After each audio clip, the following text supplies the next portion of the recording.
Disney a cru bon de sortir un teaser pour Noël concernant le fameux remake en live action tant attendu qu'est Blanche-Neige, avec pour actrice principale la tant aimée Rachel Zegler. Eh bien, patatras, exactement comme pour le trailer qui était sorti il y a quelques semaines de cela, ce teaser se fait défoncer. On voit ça ensemble.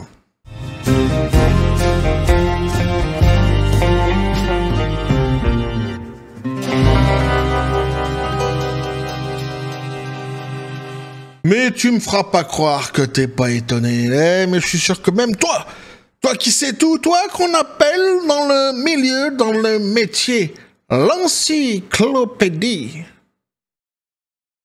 Attention, tour de magie, si elle le veut bien.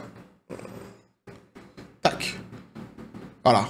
Hein, la cuillère tient toute seule. Il n'y a pas de subterfuge, il n'y a pas de ficelle, il n'y a rien. Hop, tac, tour de magie pour vous. Donc même toi, l'encyclopédie, je suis sûr que tu ne savais pas que ce fameux teaser de Blanche-Neige était sorti pour Noël. Et pourtant, le remake, évidemment. Blanche-Neige. Et pourtant, il est bien sorti, eh oui. Petit café les copains.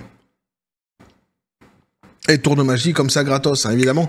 Tour de magie que j'avais déjà fait par le passé. Hein. Pour ceux qui me suivent depuis un moment maintenant sur cette chaîne, vous le sachoyez. Donc ici, on se remet doucement des fêtes. Hein. C'est vrai, ici. Donc je vous souhaite évidemment à tous la bonne année. Déjà, ça commence comme ça. Et ça donne envie, évidemment, de dire, bah dis donc. Alors, je vais le dire, même si ça pourrait en choquer quelques-uns, je prends évidemment sur moi, et donc je le dis, bah dis donc. Et ça donne peut-être aussi envie de chanter une chanson, je ne sais pas pourquoi, instinctivement, comme ça je dirais, je suis la roqueuse de diamant. Chanson écrite par Mireille Darc, coécrite d'ailleurs avec Francis Lalanne, interprétée à l'époque par Michel Sardou et son orchestre. Et oui, évidemment. Donc ce fameux teaser de la mort qui est sorti donc pour Noël, un petit peu en loose day comme ça, tiens, c'est un cadeau de la part de Disney. Eh bien, se fait massacrer comme le trailer qui était sorti il y a quelques semaines de cela. On va décrypter tout cela ensemble. Vous allez voir que c'est ici quand même assez hallucinant. Déjà, je ne comprends pas comment ils ont pu avoir cette idée-ci de sortir ce fameux teaser pour Noël. Alors, si qu'ils sortent un teaser pour Noël, ça je peux le comprendre. Mais ce teaser particulièrement, précisément, là par contre c'est quand même assez incompréhensible. C'est un mystère hein, pour moi ce qui est en train de se passer autour de ce fameux remake et plutôt ce qui est en train de se passer chez Disney actuellement. Je reviendrai sur tout cela à la fin, lorsque je vous donnerai ma conclusion, évidemment, sur tout ce sujet. Donc, ici, on nous dit, l'aperçu de Blanche-Neige de Disney pour le jour de Noël enregistre un nouveau taux d'aversion massif. Alors, on va aller voir, évidemment, c'est quoi ce fameux teaser et ce fameux taux d'aversion aussi. Alors, faut savoir que le petit café que je bois ici, donc en votre compagnie, eh bien, c'est ma fille aînée qui me l'a ramené. Une adolescente, hein, c'est ma fille aînée qui me l'a ramené. Elle n'avait pas vu ce fameux teaser, tu vois. Et moi, je suis comme ça, je suis en train de préparer la vidéo en avance, tu vois, je regarde un petit peu le teaser, et je le mets en route, et d'un coup, je la vois exploser de rire quand elle voit en fait Rachel Zegler arriver dans le teaser en train de chanter. Parce qu'en fait, c'est un teaser qui est consacré uniquement à Rachel Zegler et à la chanson. C'est magnifique. Une formidable idée de la part de Disney. Et donc, elle se met à exploser de rire, et je la regarde, elle me dit, pardon, j'étais pas préparé. Donc, c'est vous dire quand même à quel point il y a un malaise. Ici, t'es sur une adolescente qui a jamais vu le teaser et qui voit comme ça arriver Rachel Zegler, en fait, parce qu'elle ressemble pas du tout à Blanche-Neige, elle n'imprime pas du tout le personnage, mais des images sont mieux que des mots. Je vous laisse justement avec l'entrée de l'artiste fabuleuse de Rachel Zegler. Petit passage, c'est rien que pour vous, c'est parti.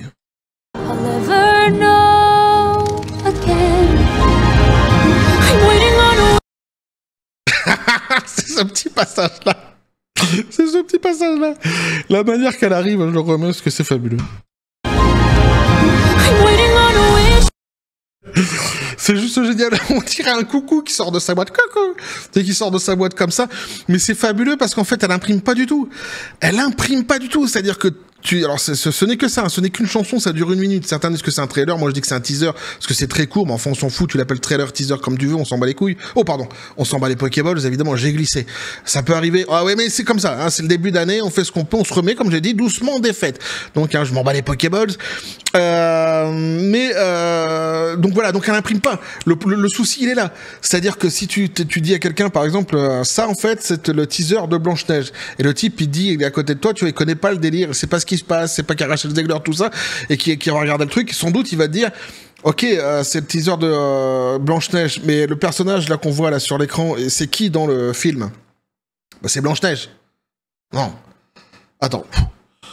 Je reprends. J'ai compris que c'était le film de Blanche-Neige, le remake, là, il n'y a pas de souci, d'accord. Moi, la question que je te pose, c'est le personnage qu'on voit là, qui chante. C'est quel personnage dans le film de Blanche-Neige? C'est Blanche-Neige, te dis-je. C'est exactement ça, c'est elle. Personne ne peut le croire, c'est impossible. Elle imprime absolument pas. On n'a pas du tout l'impression de voir Blanche-Neige arriver comme ça pour nous chanter sa fameuse chanson, en plus avec les paroles qui sont assez sympathiques, puisque ça nous rappelle tout à fait l'histoire qu'on nous avait vendue de ce fameux remake en live action de Blanche-Neige qui enfin, alors peut-être que c'est pour ça aussi, les paroles, c'est la chanson qu'ils ont choisie, c'est peut-être symbolique, hein.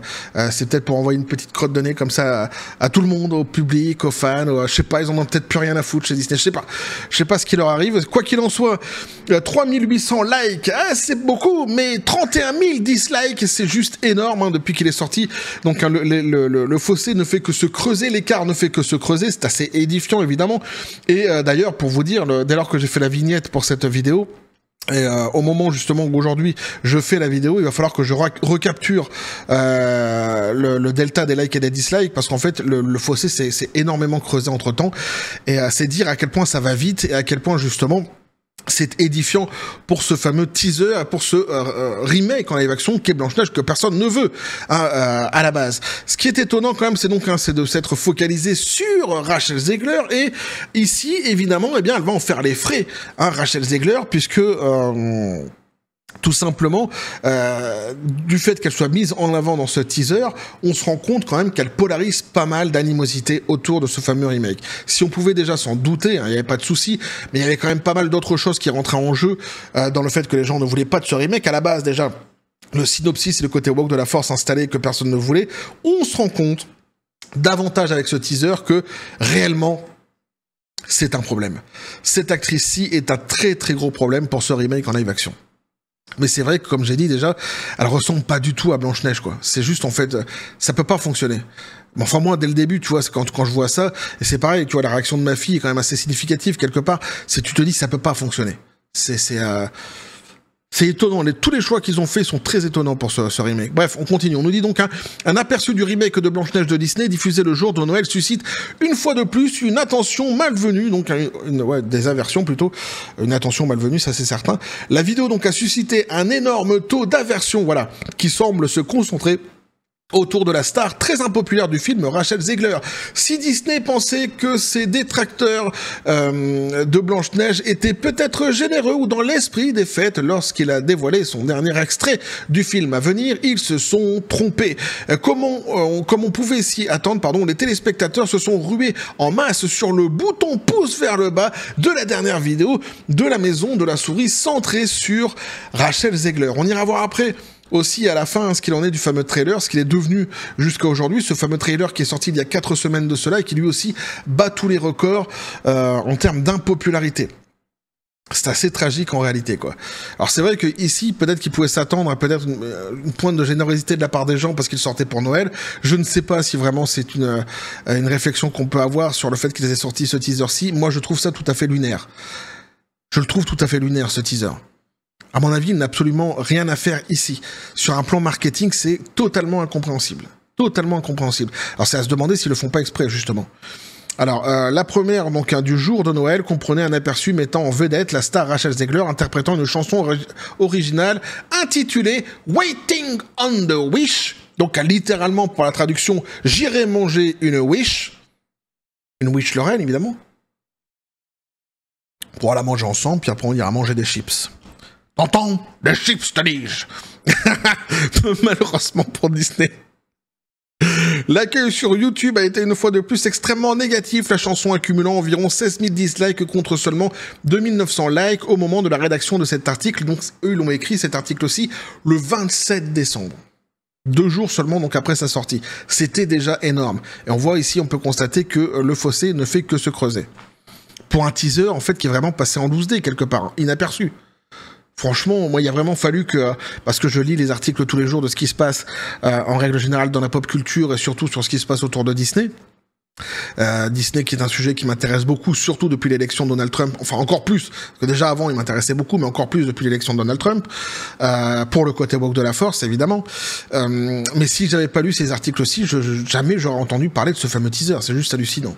Alors cette réaction négative ne concerne pas uniquement la chanson, chaque bande-annonce de Blanche-Neige a été accueillie avec une vague similaire de réactions négatives, ce qui indique des problèmes plus profonds derrière le lancement difficile du film. Alors ici, ils reviennent un petit peu sur les quelques points justement qui peuvent créer cette animosité, ce mésamour autour de cette production, de ce film. Hein.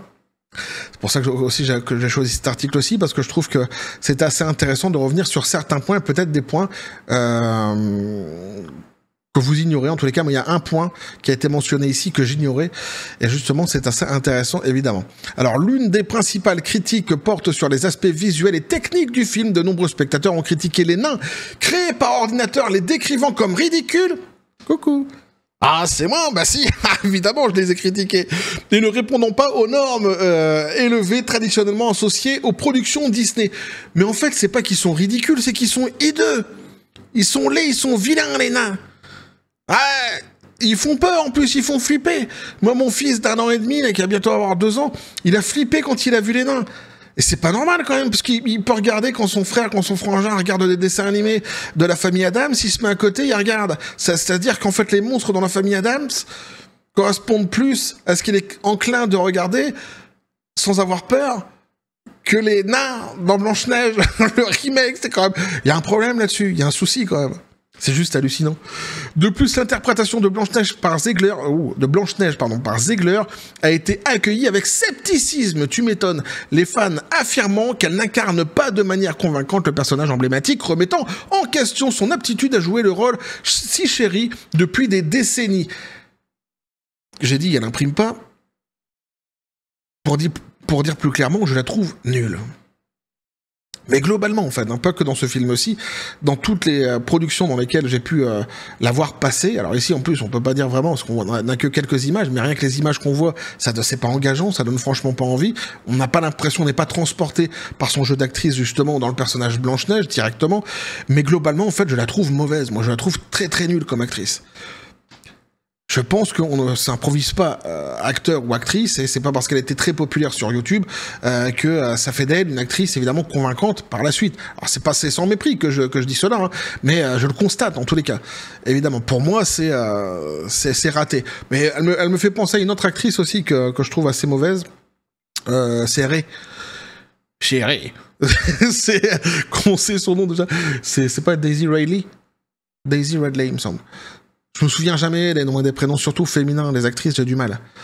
Je sais pas pourquoi, c'est ma mémoire, elle est sélective. Je me souviens davantage des noms masculins que des noms féminins, je sais pas pourquoi. Quoique je dis ça, mais regarde.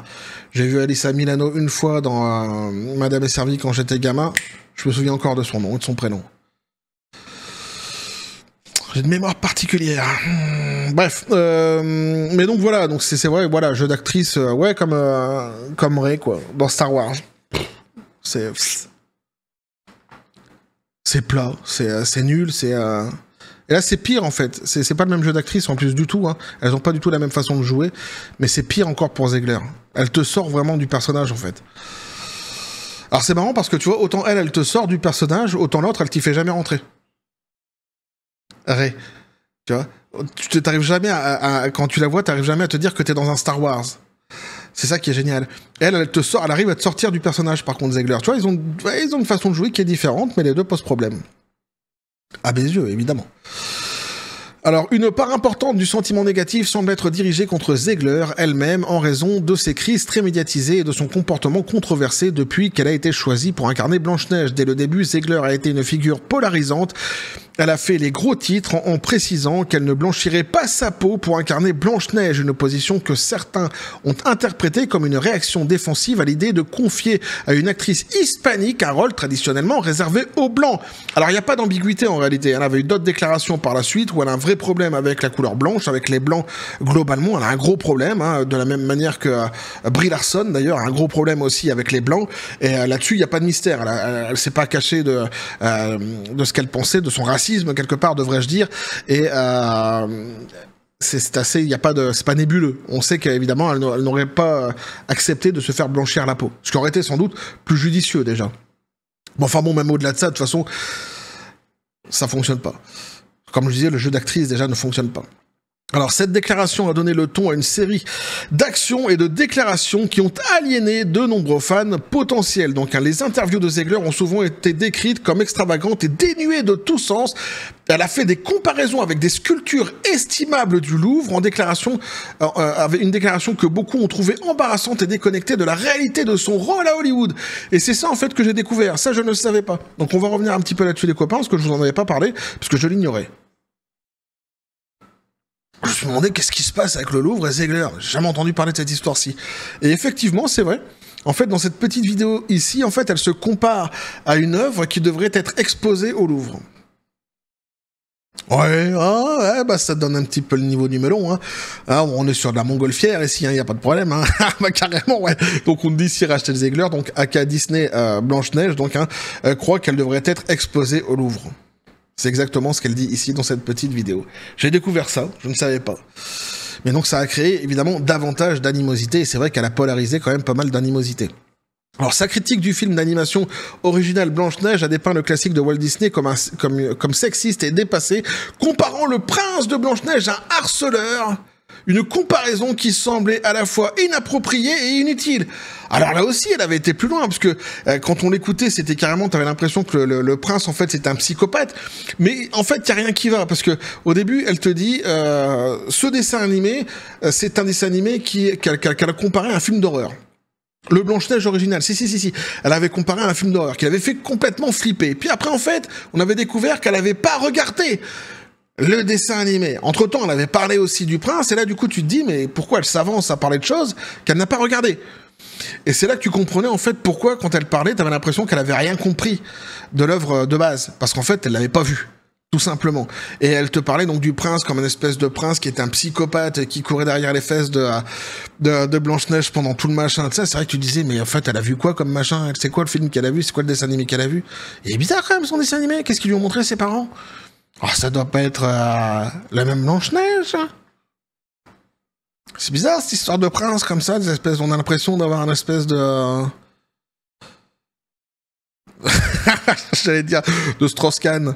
Une espèce de gros queutard qui court après Blanche-Neige pendant tout le film. Mais c'est vrai, quand tu l'écoutais, c'était ça. Bah, enfin bref. La situation donc s'est détériorée lorsque Ziegler a utilisé la bande-annonce de Blanche-Neige et sa publicité pour défendre la cause palestinienne. Alors là aussi génial.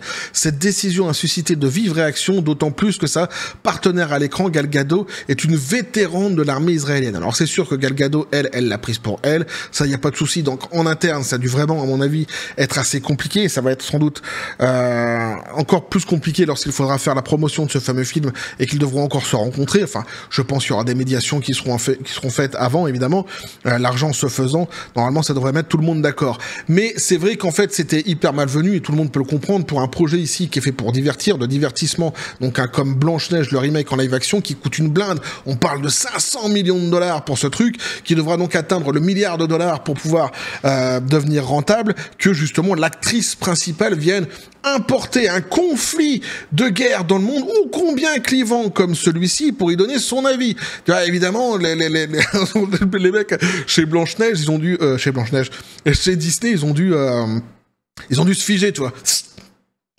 Qu'est-ce qu'elle a fait? Mais c'est marrant parce qu'elle se permet absolument de tout, et on a l'impression jamais reprise, quoi, Rachel Ziegler. C'est-à-dire que en fait, cette fille, c'est un massacre en termes de communication pour cette production. Et ce, depuis le début. Alors, c'est un massacre, généralement, pour toutes les productions dans lesquelles elle passe, elle n'est pas très à droite. Mais précisément pour ce Blanche-Neige-là, depuis le début, à chaque fois qu'elle a ouvert, ça a été une catastrophe. À se demander si elle est drivée, tout, au bout d'un moment. Ah, il nous avait dit, Disney, souvenez-vous, par le passé, on avait lu certaines déclarations où on nous expliquait qu'ils allaient justement entourer les acteurs, et même Bob l'éponge taré, même Bob... oui, si, Bob Iger, le PDG de Disney, normalement, il y a quelqu'un qui le contrôle dans ses déclarations, tellement il a dit des conneries, mais dans les faits, ça s'est jamais vérifié, quoi. C'est ce qu'on nous a dit. Enfin, elle continue en roue libre, quoi. À moins que ce soit validé. Évidemment, la tension donc politique s'est intensifiée après l'élection présidentielle américaine 2024, jusqu'à ce que Ziegler lance une diatribe sur les réseaux sociaux contre le président Donald Trump et ses partisans, sa déclaration que Trump et ses partisans ne connaissent jamais la paix. Ce tombeau sera votre tombeau. Bande de chacals, vous allez tous mourir comme des chacals. A suscité donc une telle indignation qu'elle a été contrainte de présenter des excuses officielles sur les réseaux sociaux, un geste dont beaucoup ont mis en doute l'authenticité et la sincérité. Ben c'est certain, hein, beaucoup se sont dit, voilà, c'est des excuses qui ont été écrites par avance, elle vient comme ça, elle nous joue son violon. Elle l'avait déjà fait de toute façon par le passé, hein. Elle était déjà venue avec des excuses justement lorsqu'elle avait parlé du prince qui était complètement psychopathe, machin et ça, qu'elle comparait quelque part qu'elle comparait pas, mais dans ce qu'elle disait, qu'on pouvait comparer à Dominique Strauss-Kahn justement. Elle était déjà venue en s'excusant. Non, mais en fait, j'adore Blanche-Neige. Regardez quand j'étais petite. Elle avait sorti une photo d'elle quand elle avait 2 ans où elle avait la robe de Blanche-Neige. Regardez quand j'étais petite, je portais la robe de Blanche-Neige. C'était comme si c'était elle qui achetait ses robes à 2 ans et qui choisissait ce qu'elle devait mettre à 2 ans lorsqu'elle devait se déguiser. Elle prenait vraiment évidemment tout le monde pour des cons. Enfin bref. Donc là, c'est encore des excuses. Alors les premières avaient déjà pas fonctionné, les deuxièmes n'ont pas fonctionné non plus. Tu t'imagines bien. Alors pour couronner le tout, le récent film de Ziegler, Y2K. Alors on l'avait vu ensemble ce film-ci, justement, on nous dit ici, n'a pas eu d'impact significatif au box-office, c'est un gros flop, ne remportant que 4 210 306 $. Cette contre-performance n'a fait qu'aggraver la perception négative entourant ses choix de carrière et sa personnalité publique. Alors Y2K, c'est un film d'horreur à la base qui est basé sur l'an 2000, en fait le passage à l'an 2000, et ce qui était intéressant à décrypter dans ce fameux film dont tout le monde se foutait sans doute à la base, mais qui sans doute aurait eu un impact différent s'il n'avait pas joué dans ce film, justement, eh bien ce qui était justement intéressant de décrypter, c'est que c'était la première fois que Rachel Zegler portait sur ses épaules un film, une production. Dans tous les films dans lesquels elle était passée, elle était à chaque fois entourée d'autres acteurs qui étaient très importants, etc. Ici, c'était vraiment le premier film qu'elle portait sur ses épaules. Et on l'attendait évidemment parce que sa popularité normalement était là pour justement faire en sorte que ce film fonctionne. Davantage en tous les cas que ce qu'il a fonctionné ici. Et donc ce qui était édifiant à constater, c'est qu'en réalité, si on pouvait parfois se dire Blanche-Neige, le remake en live action, c'est peut-être pas que à cause de Ziegler, il y a aussi ceci, il y a cela, et Ziegler en fait c'est une toute petite partie des problèmes qui existent dans ce remake et de l'animosité ou plutôt du désintérêt ou comment je pourrais dire aussi, du mésamour que les grands fans ont avec ce remake en live action. Peut-être qu'elle, en fait, c'était juste un tout petit pourcentage dans lequel elle agissait pour ce mésamour. Et ici, en fait, on a constaté que pas du tout. On a constaté qu'en réalité, c'est bien elle qui posait problème et beaucoup, en fait, ne sont pas allés voir ce film Y2K justement parce qu'elle était dans cette fameuse production. Et on s'est rendu compte effectivement qu'elle polarisait à elle-même toute seule en fait énormément d'animosité. C'était en ça que c'était vraiment assez édifiant et très intéressant à décrypter. Elle n'est pas qu'un élément qui joue en défaveur, un petit élément plutôt qui joue en défaveur de ce remake en live action qui est Blanche-Neige, c'est un élément important qui joue en défaveur du désamour du grand public envers cette production. À venir. Et ça, Disney l'a pris en pleine tronche, ça. Ça, Disney, forcément, a fait le même décryptage que tout le monde et ils l'ont pris en pleine tronche. En plus, c'est un film d'horreur qui, normalement, devait fonctionner davantage, ne serait-ce que pour son concept, qui est un concept très connu aux États-Unis, qui, en règle générale, fonctionne beaucoup mieux que le film ici, et ce qu'il a fait en réalité, quoi. Alors la combinaison de ces facteurs a eu un impact considérable sur le projet Blanche-Neige de Disney. Le nombre élevé de mentions « Je n'aime pas » sur les supports promotionnels reflète un mécontentement plus large qui pourrait potentiellement influencer les performances du film à sa sortie. Bah tu m'étonnes. Une telle combinaison de critiques techniques et de désapprobation croissante du public envers Rachel Zegler représente un formidable défi pour Disney qui recherche à faire revivre un classique apprécié, donc printemps. Donc ça, c'est pour le teaser qui est sorti. On se rend compte du massacre, évidemment. Ici, sur un autre article, on nous parle de ce fameux trailer qui est sorti, lui, il y a 4 semaines de cela, où on nous dit ici, le taux d'aversion de Rachel Zegler pour la bande-annonce de Blanche-Neige montre une tendance alarmante qui pointe vers un désastre, donc pour Disney.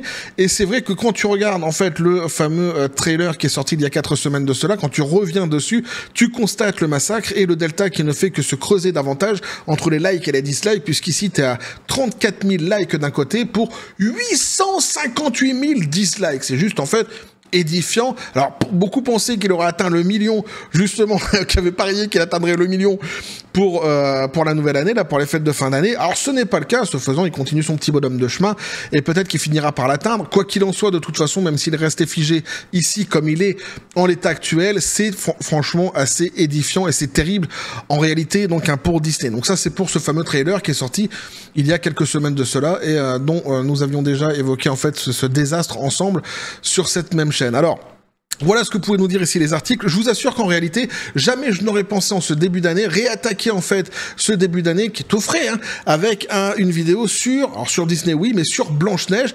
Je ne pensais pas qu'ils auraient sorti un teaser. Alors, c'est pas farfelu, hein, de sortir un teaser. Voilà, ça je peux le comprendre. Qu'ils sortent un teaser pour Noël, pour essayer de relancer un petit peu la machine. D'abord, ça montre à quel point ils sont en panique totale chez Disney autour de cette fameuse production, parce que comme j'ai dit, il est un petit peu passé en loose day. Et d'ailleurs, le nombre de likes et de dislikes qu'on voit qui est beaucoup moins important que pour le trailer qui est sorti il y a quelques temps de cela le montre, hein, il est sorti un petit peu comme ça en loose day. Alors sans doute ont-ils voulu sortir en cadeau comme ça, mais il n'a pas fait grand bruit sur les réseaux sociaux, ça c'est une certitude, et mais ça peut se comprendre, tu vois, qu'ils essaient comme ça de relancer un petit peu de manière désespérée la machine avec un teaser à Noël, ça se comprend. En revanche, le fait qu'ils aient focalisé ce teaser sur Rachel Zegler, alors là, c'est totalement incompréhensible.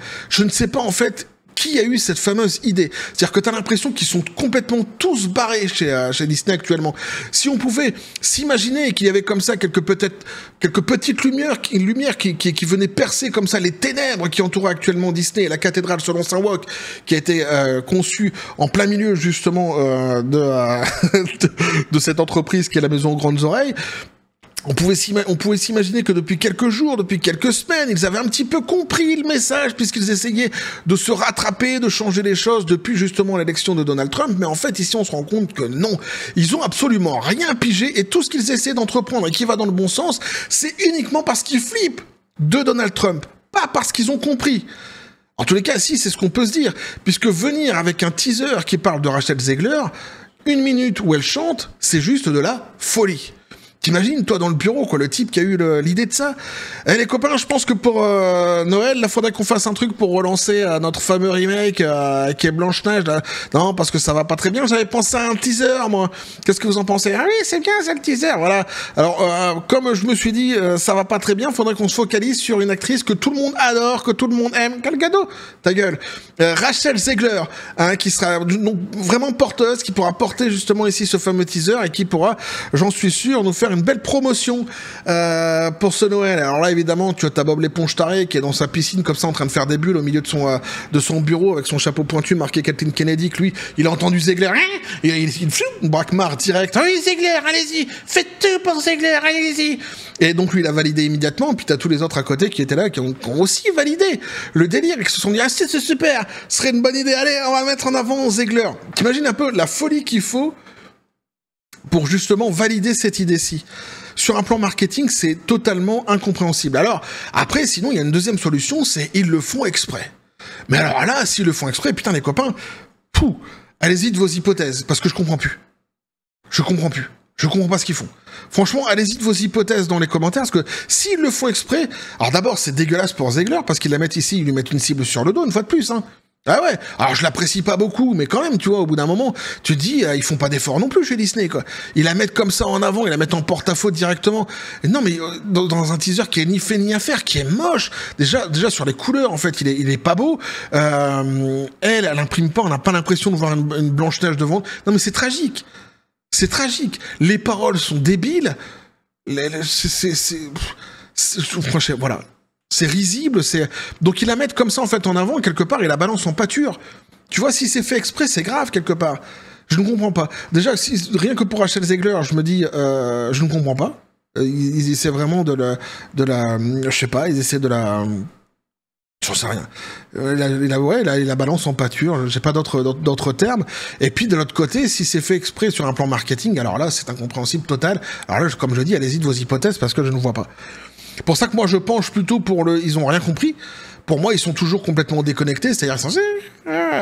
qu'est-ce qui se passe? Oh, on va mettre Rachel Zegler. Fais faire. Je pense que c'est ça, tu vois, ce qui est en train de se passer là-bas. Et ils sont persuadés d'être sur leur truc, tu vois. S'ils avaient fait un teaser simple, qui te relate l'ambiance du machin, les décors, petite musique derrière, quelques images comme ça de Gal Gadot, pas les nains parce qu'il faut les éviter, peut-être le prince au cas où. Vite fait comme ça, succinctement, Zegler. Oh, allez où Zegler? Elle est pas là. Tu vois, là ça pouvait passer, tu vois. Là on aurait compris. Mais se focaliser 1 minute sur une actrice qui suscite autant d'animosité, je comprends pas. Ou alors ils sont complètement, vraiment restés perchés. Je sais pas ce qu'ils ont pris, mais ils ont pris un truc qui les a vraiment complètement fusillés, quoi. C'est des brainless, quoi. Je ne sais pas. C'est un truc de fou, quoi, franchement. J'ai du mal à comprendre. Pour ça, je dis, allez-y de vos hypothèses au cas où, parce que si c'est fait exprès, c'est grave quand même. Hein. Pour ce teaser, évidemment, qui, une fois de plus, se fait dézinguer. Mais comment ça aurait pu être autrement? 1 minute de Rachel Zegler qui chante à tue-tête.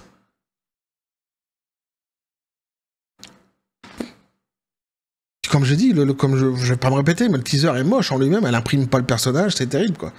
Enfin bref, voilà ce que je peux vous dire donc hein, là-dessus les copains, on réattaque l'année en forme du coup avec un... Je vous dis, je m'attendais pas à faire une vidéo comme ça sur un teaser où il y aurait Rachel Zegler.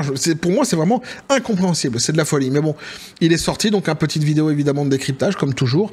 N'hésitez pas à me dire ce que vous en pensez dans les commentaires, à vous abonner si le contenu vous a plu, activer la petite cloche pour les prochaines notifications, les prochaines vidéos qui vont arriver, à balancer un like, à partager la vidéo. Vous avez mon Xor, le Discord, le Facebook de la chaîne qui sont dans la description des vidéos. N'hésitez pas à venir, à basculer du côté de la force absurde des réseaux sociaux. Sur ce les copains, je vous dis comme toujours à la John Spartan, paix et félicité. Pistolet à prout, évidemment, c'est à toi le dernier mot. Ouais, lui, ça le fait marrer, bah ouais. Ça fait rire les oiseaux, nous dit-il. Ouais, je sais, on peut à un moment donné, finir par se dire que c'est un sketch, quoi, tellement c'est un truc de dingue, en fait, ce qui est en train de se passer avec ce fameux teaser. Alors, un petit peu de fatigue, hein. Ouais, c'est le début de l'année, on sort des fêtes, forcément, un petit peu de fatigue, mais ça me fait plaisir de vous retrouver, évidemment. Je réitère à chacun la bonne année, hein. Bonne année, bonne santé, évidemment, à tous. Et on va continuer à suivre dans cette année-ci. Je vais faire un live, je pense, très, très rapidement, là, parce qu'il faut fêter aussi les 4 ans de la chaîne, parce qu'elle est sortie un 1er janvier, la chaîne. Elle est sortie comme ça du bois. Sortie de terre un 1er janvier, donc on va fêter ensemble les 4 ans de la chaîne. Je vais préparer un live, je suis en train de voir tout cela, et évidemment pour le reste on va continuer à suivre tout ce qui se passe dans le monde de la pop culture, toujours dans la joie et la bonne humeur sur cette même chaîne, et que la force soit avec vous.